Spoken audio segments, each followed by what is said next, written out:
आप सभी का स्टार चैनल में स्वागत है। आज हमारा टॉपिक है साबुन और अपमार्जक। दो बातें होती है, एक है साबुन और दूसरा है अपमार्जक। किसे कहते हैं? साबुन जो होता है ये उच्च वसा अम्ल, जो उच्च वसा अम्ल कौन से हैं? स्टेरिक अम्ल, पामिटिक अम्ल के सोडियम अथवा पोटेशियम लवण होते हैं। तो उच्च वसा अम्ल के सोडियम अथवा पोटेशियम लवण को साबुन कहते हैं। अब ये उच्च वसा अम्ल के सोडियम अथवा पोटेशियम लवण है, जैसे कि हम देखते हैं ये स्टेरिन वसा है, इसका सोडियम लवण प्राप्त किया है तो साबुन सोडियम स्टेरेट बनता है। देखिए ये CH2COO C7H35 ये हमारे पास एक उच्च वसा अम्ल है।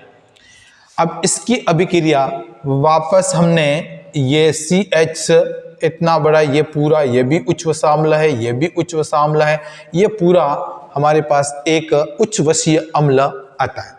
इसकी जिसको हम स्टेरिन वसा कहते हैं, इसकी अभिक्रिया ये तीन टुकड़ों में जोड़ा हुआ है। CH2COO C17H35, फिर CHCOO C17H35, फिर CH2COO C17H35।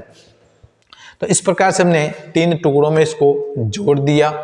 अब यहाँ पर देखिए ये इसकी अभिक्रिया हमने किससे करवाई? सोडियम हाइड्रोक्साइड से करवाई।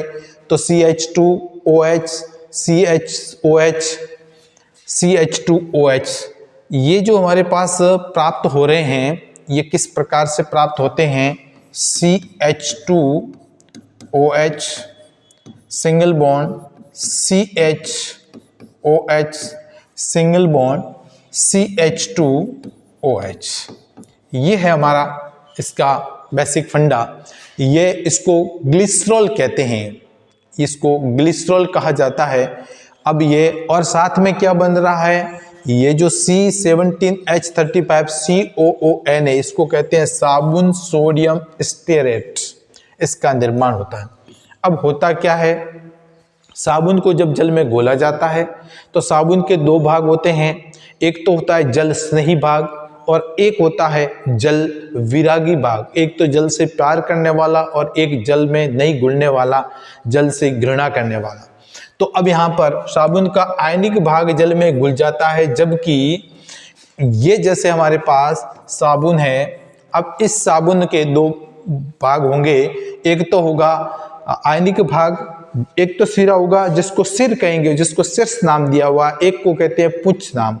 तो एक सिरा होगा वो जल से स्नेह करेगा, जल में घुलेगा, और एक सिरा होगा जो तेल में घुलेगा। तो किस प्रकार से साबुन का आयनिक भाग जल में घुल जाता है, आयनिक भाग है वो तो जल में घुल जाता है, जबकि कार्बन श्रृंखला तेल में घुल जाती है। इस प्रकार साबुन के अणु से जो संरचना तैयार होती है, उस संरचना को मिसेल संरचना कहा जाता है। जहां एक अणु सिरा तेल कण की ओर तथा इसमें जहां अणु का एक सिरा तेल कण की ओर होता है, यह जैसे तेल का कण है।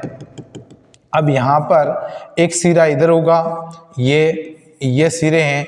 अब ये एक सिरा यहाँ पर है और एक सिरा यहाँ पर है, ये इस प्रकार से। तो आयनिक सिरा है वो तो बाहर की तरफ होता है जो जल में घुलता है, ये आयनिक सिरा है जल में घुलता है। और ये जल विरोधी सिरा है जो कि कहाँ घुल रहा है?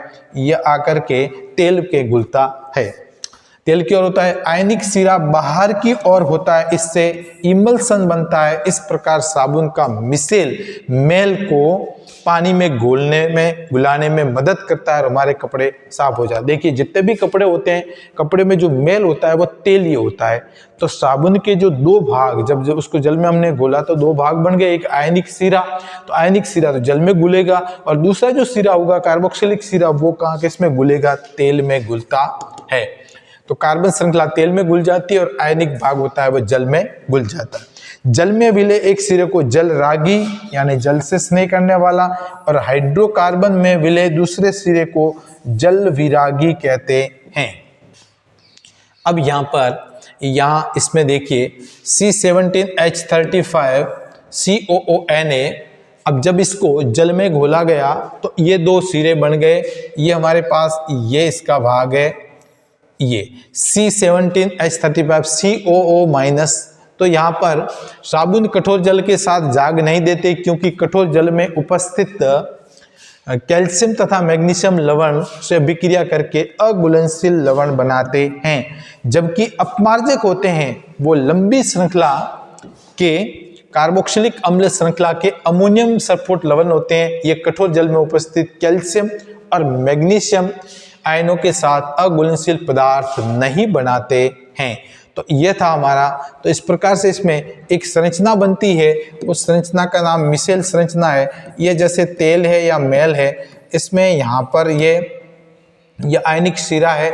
ये आयनिक सिरा होता है बाहर की तरफ, जिसको हम सिर कह सकते हैं। ये पूंछ वाला सिरा होता है। तो ये यहाँ पर आयनिक सिरा होता है, वो बाहर की तरफ होता है, और एक सिरा अंदर की तरफ होता है। जो जल विरागी सिरा है वो अंदर की तरफ तेल को में घोलने का काम करता है।